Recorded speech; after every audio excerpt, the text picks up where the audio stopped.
Steve Tolin on the Fish Bowl. Welcome. Thanks, man. Thanks for swimming in the bowl with me. Oh, you're welcome. Yeah, thanks for inviting me. Absolutely, absolutely. Now, we met a few weeks back at the Steel Towns Ellie Awards. I remember that, yeah. And that was a great opportunity. George Romero was accepting an award. You were accepting an award by Tom Savini.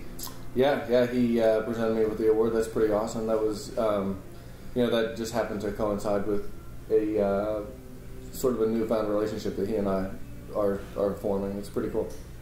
That's awesome. I happened to catch the bit on Facebook where a few weeks back where Doug Bradley was going into makeup for Pinhead. Yeah, he is doing well, he already did it, but last weekend was it last weekend? Might have been the weekend before. Did the Pinhead experience in Phoenix, Arizona, which was he had a whole set constructed from Hellraiser, and Kyle Roberts, my main man Kyle, sculpted prosthetics for Doug, and he and Jason Baker, who works for Tom Savini, applied it, and Tom and I both consulted Media Bar creative input, but we were able to do that here. We had several rounds of revisions, and it's really nice to have that kind of timeline, which is not very typical, to be able to really refine the design and get exactly what Doug was looking for, because he's been in the makeup and has seen the makeup from the outside, so he's on both sides. He understands that makeup probably better than anybody, so to be able to nail it the way that he was looking for was going to be a challenge, but Kyle is the man and just was blowing Doug's mind right from the very start, which is pretty cool. That's awesome. Now, I've met Doug Bradley several times, and I've met Tom Savini several times, and both are really, really genuine, nice people and know their craft through and through. I'm actually going to be meeting Tom again this coming weekend at the Steel City Con. Oh, really? And my goal there is to actually pitch him this television show I'm working on, which is developing Creepshow into a TV series. Oh, cool. That'd be awesome, wouldn't it? Yeah. I'm hoping, fingers crossed, because I want him to come back as the Creep from Creepshow 2 to be like the Crypt Keeper, totally. do like the host and everything, wrap around and all that. Yeah, that's awesome. So I'm really hoping, fingers crossed, and also... Didn't they do something like that, Chiller Theater? Yeah, they did Chiller Theater, what was it, Creature Feature.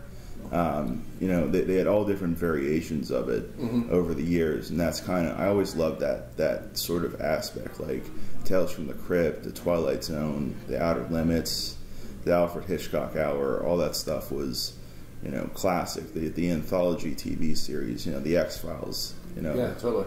was great. But on a different note, what got you interested in film in general?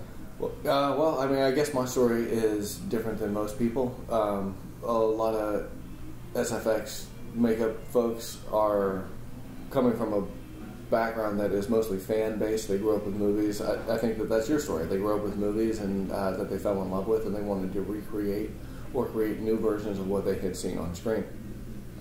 I'm from West Virginia, and I was not told as a child that you could be an artist for a living. So almost right up until the time that I graduated high school, I was going to be a biologist, following in my father's footsteps. He's a biologist for the Fish and Wildlife Service. And I love nature, and I love animals, and I love everything to do with biology. However, in my heart, I'm an artist. So once I realized that you could be an artist for a living, my goal was to figure out how to combine those two things.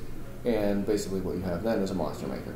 And so I'm not really coming from a place that is based on a lot of historical knowledge on how monsters have been created in the past, or even what all of the famous movie monsters are, quite honestly. My passion is for creating things. And when you talk about creating monsters, really what you're talking about is reverse engineering a animal, right? So with an animal, you have the form of the animal, and you're going to try to find the function of that animal. When you build a monster, you're given the function through the script, and my job as a monster man is to find the form of it.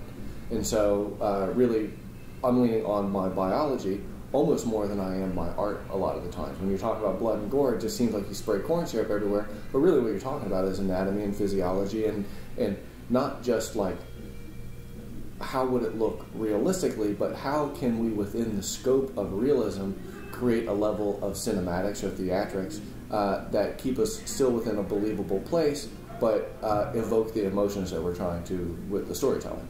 You know, so I think that whenever I really decided that I wanted to be in the movie business was because I had seen, I think the most recent one that I had seen when I made the decision was probably Dragonheart. I'm a big D&D nerd since I was a little kid.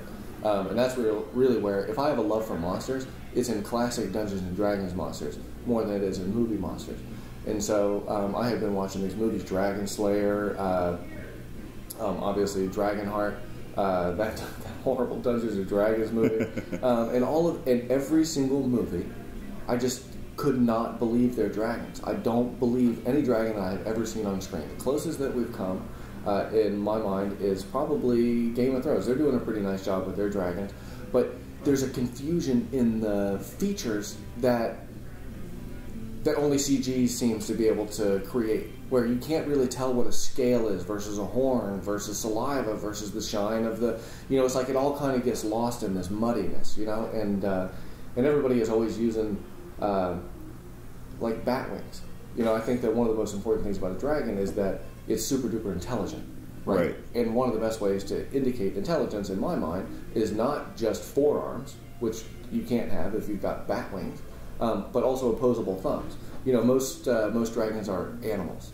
You know, and I feel like, you know, one of my goals as a filmmaker, because I also produce movies, I don't just create makeup effects, is to ultimately to create the dragon that I have been trying to see on screen my whole life. That doesn't mean it's the best dragon or the right dragon or anything like that. It's just my dragon. I want to see my dragon on screen. And to be fair, it's really probably not even my dragon. I would say it's probably Larry Elmore's dragon or Jeff Easley's dragon. Although he was definitely leaning more towards monsters than he was, you know, intelligent creatures with his dragons. Anyway, that's sort of a long-winded answer, but it comes from a biology background, an art background, and a D&D background more than it does from a filmmaking background.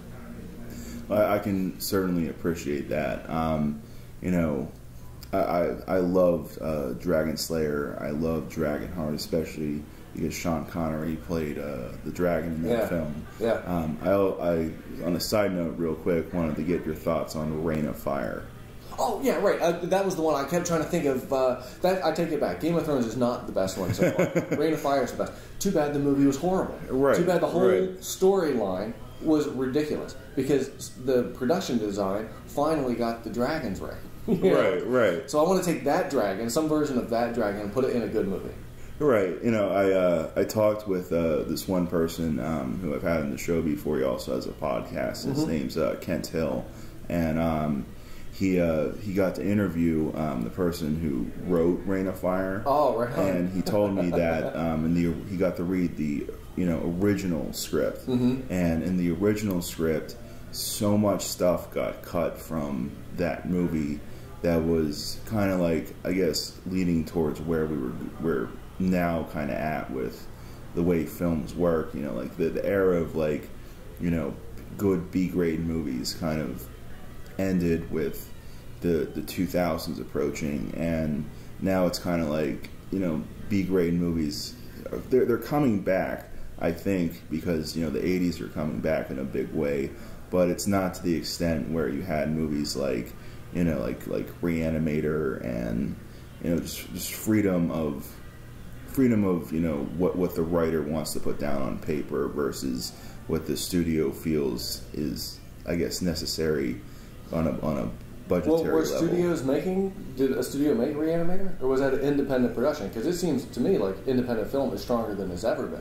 Well, yeah, independent film is definitely stronger than it's ever been. I can agree with that. I'm talking about, I guess, like blockbuster movies.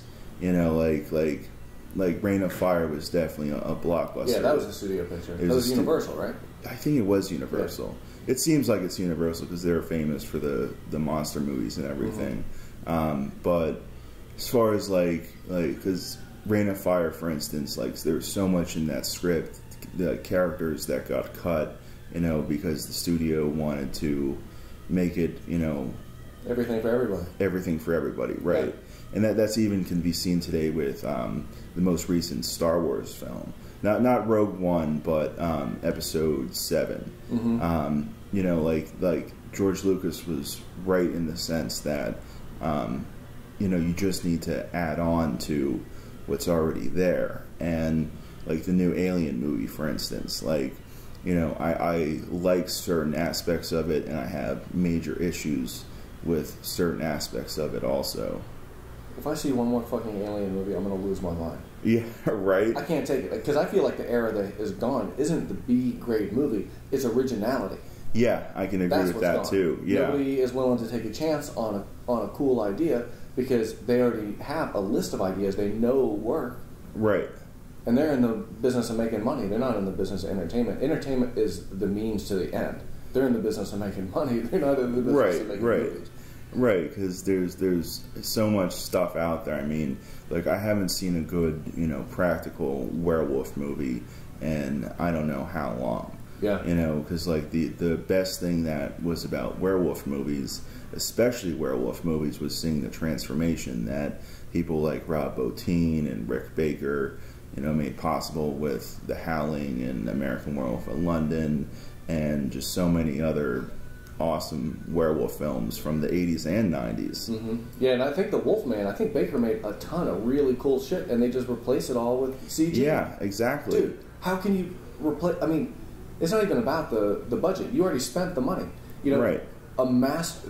Probably the greatest living master makeup effects artist created probably, I would be willing to bet, some of the most amazing transformation scenes, and you replace them with CG. It just doesn't make any sense to me. It doesn't. And then I know in Wes Craven's Cursed, mm-hmm. there was all this practical stuff they made for the werewolf, and then it was the studio's decision to make it CG and throw it out the door. They did the same thing with the prequel to John Carpenter's The Thing. Mm-hmm.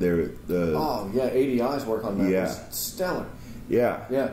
I don't know. Yeah, I would like to know. I would like to meet the suits that are making those kind of choices, and hear them explain it to me. Because I mean, clearly it's about the bottom line, but I just don't understand how that could be about the bottom line. Because if you already spent the money on the practical effect, you know, it's like exactly. If you chose CG over practical effects because it was cheaper, that makes sense to me. Right. You know, from a business standpoint. Yeah. Right. But to spend the money on the practical effects, which are superior to the CG, and then replace it with CG, sounds to me like that works against their business model. Yeah, exactly. And, you know, it's like people really enjoy seeing practical work done. I mean, it makes the film feel like it's more alive.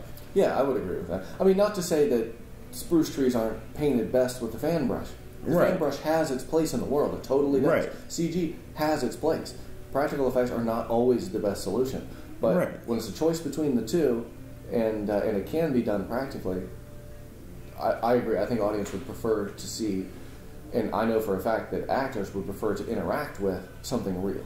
Right, like the newest King Kong movie, for instance, Kong Skull Island. Mm-hmm. You know, you can't do a giant gorilla or giant lizard creature, you know, practical like that. To do what they did in that movie, that has to be done with CG, and it looked great. You know, I loved that movie because to me that signified, like, you know, a return of B-grade movies, and not just B-grade movies, but like a new era where you can make a B-grade movie with a blockbuster budget. You know, because that movie had all the elements of a B-grade movie. You know, you had a mad scientist, you had a war-crazy general, you know, mm-hmm. you had giant monsters, you know, you had a guy who knew how to handle himself.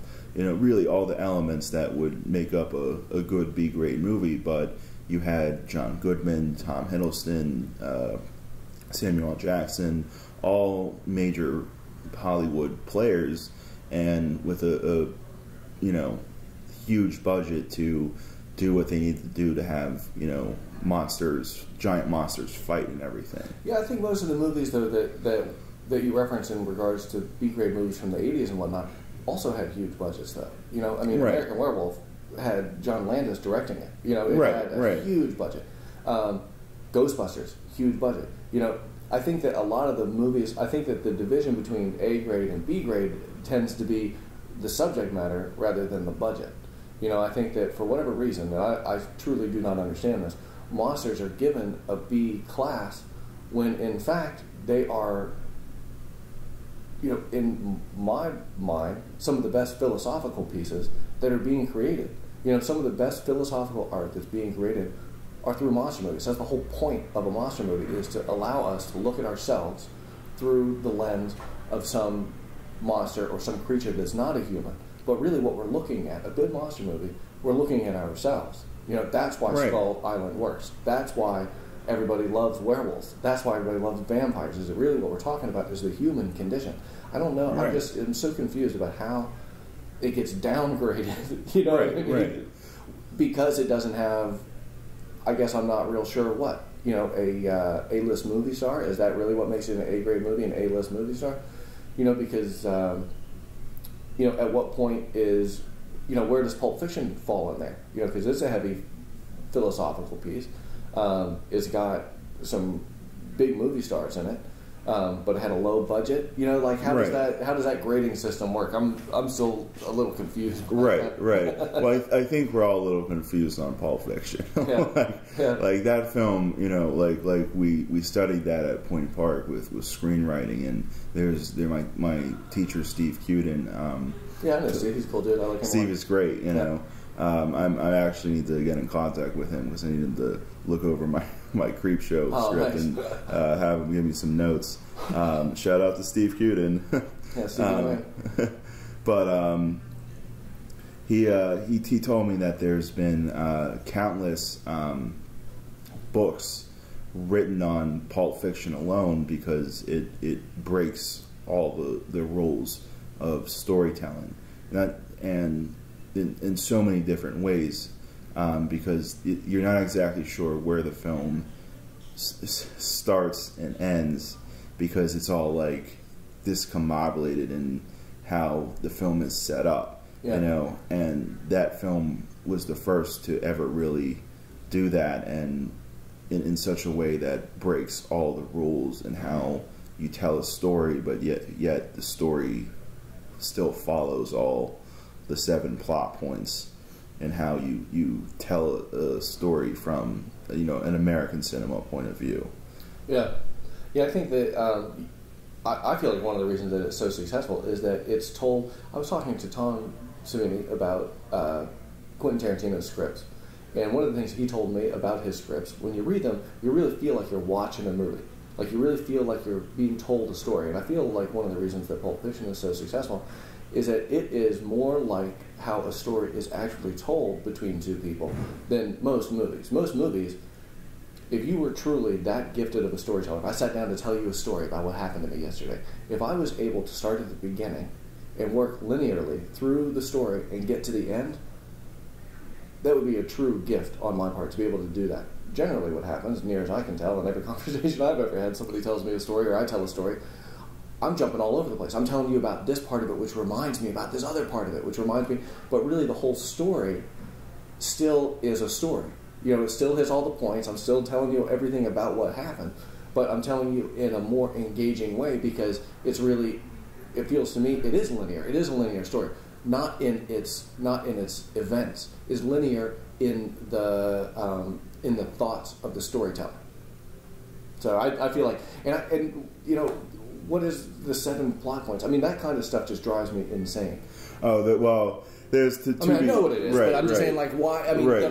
you know, that's the same as 180-degree rule. Right. Well, to be clear, we were taught like several different variations of how to break down like a screenplay, and there's 7 plot points, sequencing, and 15 beats, and there's different ways to do it. Steve kind of basically taught us that the 7 plot points were kind of like the easiest in a sense because it allows more freedom and creativity for the writer to write the story, where sequencing I feel was like just a hassle, and the 15 beats just kind of they work, but the 7 plot points just leaves more room for you to fill in the gaps creatively. But basically, the 7 plot points are your normal world, your inciting incident is number 2, your point of no return is number 3, your midpoint is number 4, your the big gloom is number 5, the climax is number 6, and your new normal or resolution is number 7. And the way he taught us that was just, it allows, if you follow those 7 plot points, you'll find the ways to get through your story a lot easier. I don't know, some people use sequencing, some people use the 15 beats. I use the 7 plot points because I feel it's the easiest. Yeah, that's cool. I just, I can tell you from a monster making standpoint that there are generally a series of steps to make a mold. There's a series of steps to create a prosthetic makeup. There are certain ways that people do things that historically have worked, and I think I do believe that there's value in studying those things. But I also feel like there's a lot of damage that could be done to an artist by studying how other artists do their work. I think that. I think that's one of the reasons we all love Pulp Fiction, is that somebody finally stepped out of the box. Even though it still is, you can break it down and show that, well, if we analyze it, we can break it into these 7 plot points. Right. But I think he was just telling his story, and I think that we all love it because it was genuine. I think that's what is missing more than anything from Hollywood, is a genuine. I think that's what people crave. It's a genuine story. I think so too, and I mean, with Tarantino's work, all of his films, his dialogue between the characters, and all of his characters, even the minor ones, are so well developed that they just feel like they're real. Yeah, I've seen movies where you have dialogue, and then I've seen movies like Quentin Tarantino movies where the dialogue just seems like it's you're in real life. I mean, Jackie Brown seems like it's a slice of life. Yeah. Pulp Fiction seems like it's just a slice of life. Some of his other movies seem like it. Like Kill Bill is obviously like a fantasy action. Like this isn't like real, but with the world you're put in, but yet the characters still talk like like you're in whatever reality that he gives you. Yeah, totally. Yeah, at some point though, I mean, I think that that even innovators, and I think Tarantino is a good example of it, innovators end up creating, speaking of the 7th plot point, creating a new normal for themselves. And I feel like sometimes can be affected by the praise that they're given for the type of filmmaker that they are, and then suddenly Tarantino is trying to make a Tarantino movie, Right. And personally, I feel like some of what I connected with in his earlier work, I have a harder time connecting with in his later work, because I feel like. Not necessarily that it's an example of trying to be all things to all people, because he is certainly not doing that. But I think he's trying to be Quentin Tarantino. Yeah. Yeah. A lot of just being who he is. Right. And a lot of people would argue that he hasn't done a significant film since Pulp Fiction, where I tend to argue what you just said. He's being Quentin Tarantino. He started off doing his crime movies, and then he wanted to branch off and do what he wanted to do, which is him being Quentin Tarantino, which is when we got Kill Bill. Which is amazing. I love Kill Bill. Yeah, Kill Bill is amazing. Yeah. I really like his Western route that he's going on now with Django and The Hateful Eight. Because I love Westerns. Yeah. I understand why they don't get made enough anymore. Why is that? Can you explain that to me? Well, it kind of like Westerns are kind of like they had their run, and then they kind of died out in the 80s, and they came back a little bit in the 90s, but I think it's the audience that grew to want something else. I mean, because I grew up, I was born in '88, so I still grew up on watching Clint Eastwood and all the westerns that he did, as well as John Wayne and Lee Marvin, Charles Bronson, like all the major players of a time that a lot of kids today just don't know who those people are. Yeah, totally. And and I also, like, I'm a huge film aficionado, so I love pretty much almost all aspects of different genres of film, and westerns were just very cool to me because as a kid my dad showed me westerns as well as Mad Max, so the desert landscape was always very cool to me. Like, a lot of my own screenwriting work is taking place in like desolate, like, wastelands that's like a desert landscape. Yeah, that stuff always like appealed to me. Yeah, I mean, it almost feels like westerns have turned into post-apocalyptic movies. That they're actually still making westerns, because really what you're talking about is exactly what you're talking about: an isolated, lawless place where the story unfolds. And now it's it's always post-apocalyptic or zombies. I think westerns. I think zombies might be the modern western. Right. I could definitely see that. I mean, one of the projects I'm actually working on of my own work is trying to basically combine like the Wild West into a post-apocalyptic wasteland, but still have it be the Wild West, like a futuristic Wild West. People will ride like mechanical horses. Oh, cool. Like full on, like it's like technology advanced, but it's still the Wild West. Yeah, that's cool. Yeah, I feel like the western doesn't necessarily need cowboy hats to be a western. Right. Yeah.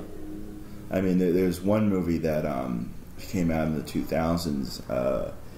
It has it's a great crime movie with Ryan Phillippe and Benicio del Toro. The Way of the Gun. Oh, I haven't seen that. Oh, you gotta see this film.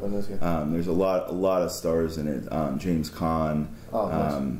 Scott Wilson. Speaking of The Walking Dead and all that, but it's shot in the fashion of like a Wild West movie, even though it's like a crime thriller. Oh, cool. And actually, so much so the final shootout at the end of the movie is at like a whorehouse in Mexico. Yeah, straight up like out of like the Butch Cassidy. Desperado or something. Yeah, Desperado, Butch Cassidy and the Sundance Kid, which is one of my favorite movies, by the way.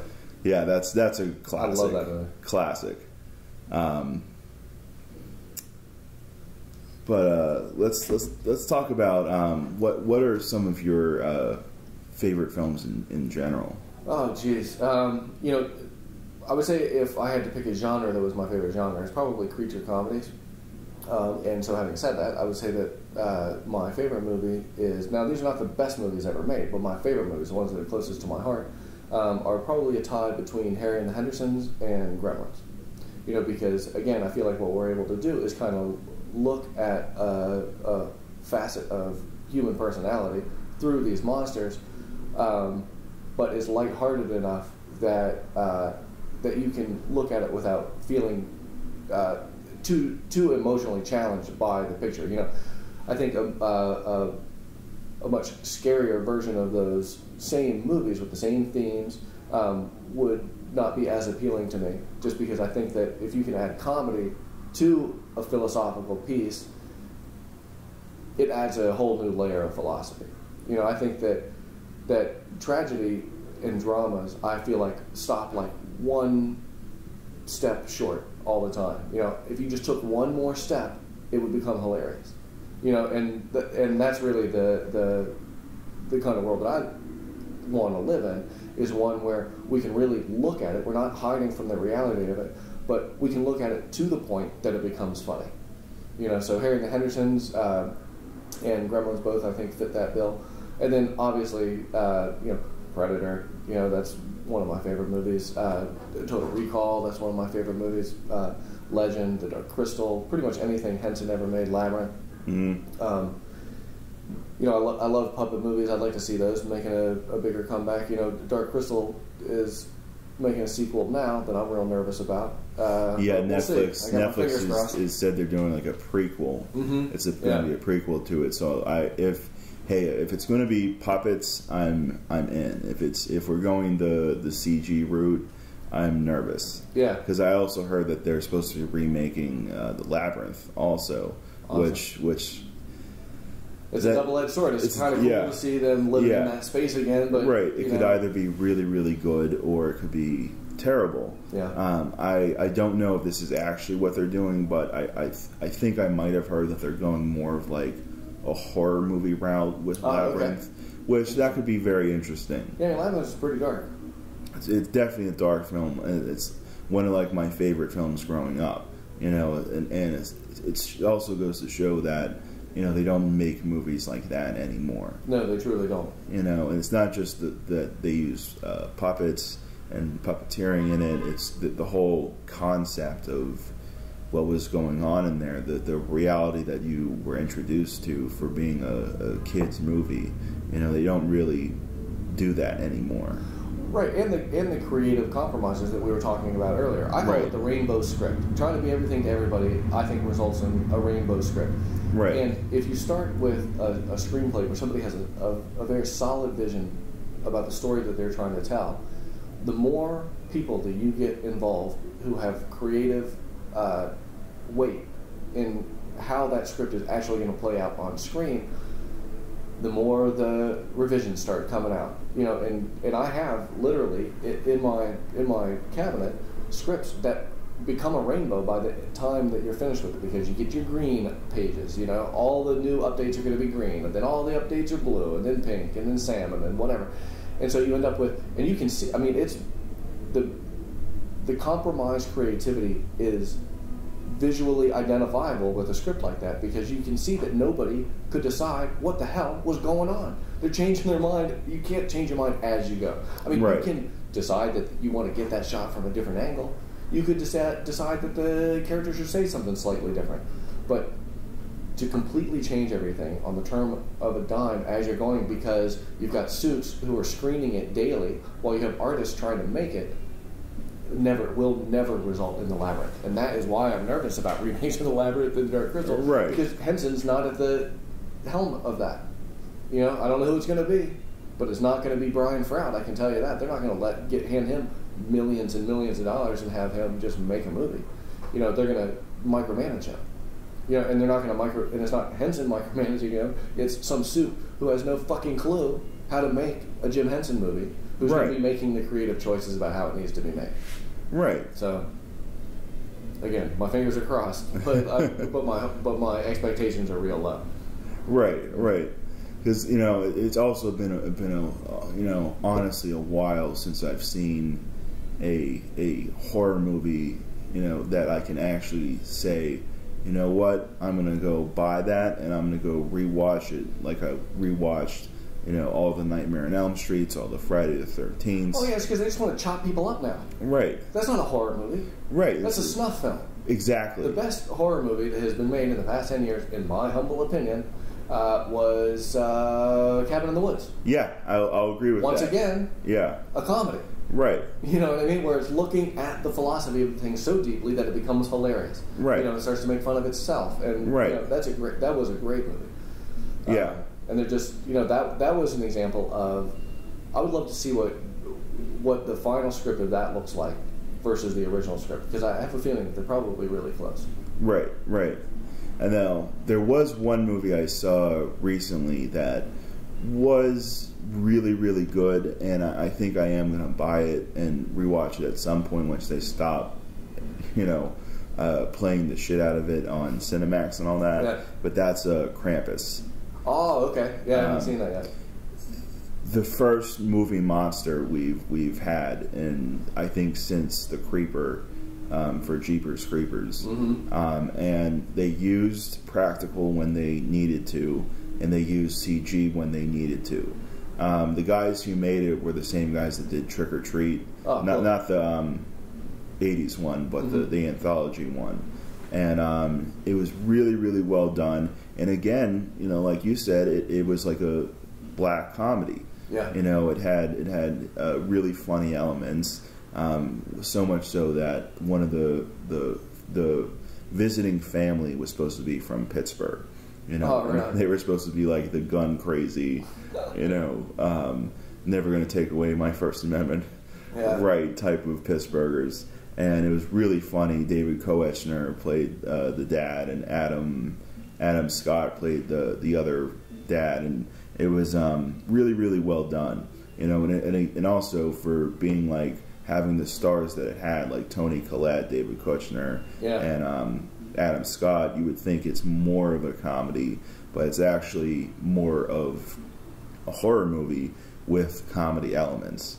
And it doesn't end on a good note, even though it's a Christmas movie, which goes back to the fact that this is a Christmas movie, but it's also a horror movie. Right. I mean, you ask most people who are film aficionados what their favorite Christmas movies are, and it's always Die Hard and Gremlins. Every time. Right. Yeah, and it's because of that dark comedy element, I think. Right. It doesn't have a happy ending necessarily, you know. Right. I'd throw in Lethal Weapon also. Yeah, there you go. Yeah. You know, I'd also, you know, being a huge Schwarzenegger fan, Jingle All the Way.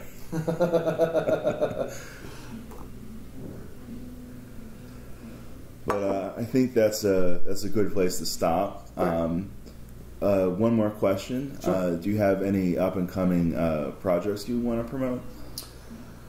Oh, geez. Well, yeah. I mean, I would say that the bulk of the work that we have coming up, there is a Krampus-like movie that I'm discussing with some folks right now, where we're talking about creating some kind of Christmas monster. I can't reveal a title or anything like that of that project yet. It's still very much in a gray zone. We have a lot of work that we're doing for a museum in Kentucky called the Ark Encounter, which is a full-size replica of Noah's Ark that we have built animals for and and tons of propage for. And we have another big line of those coming up. We have a dinosaur out there right now that is for the Carnegie Natural History Museum called Anzu Wiley-Eye, which is a new walk-around dinosaur suit that they're using for a new scripted show that they're doing.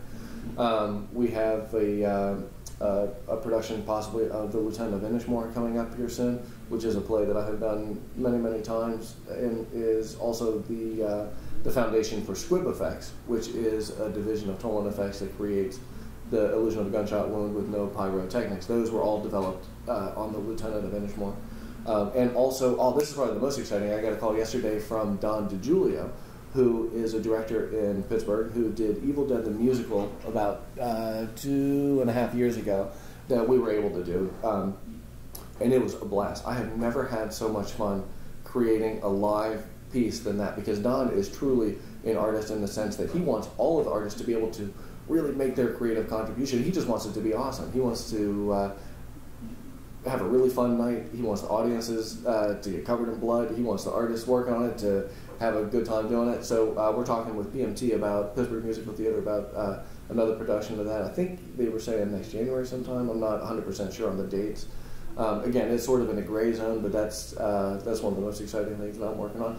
And of course, the Pinhead experience that we're doing with Doug is going to continue. He has more cities that he's interested in doing that experience at, and we're going to try to raise the stakes in what we contribute to that. So lots of exciting stuff. You know, we have Gone is the TV show that's in town right now. We're making a lot of special props for those guys. There's a Lifetime movie in town that we're probably making some props for.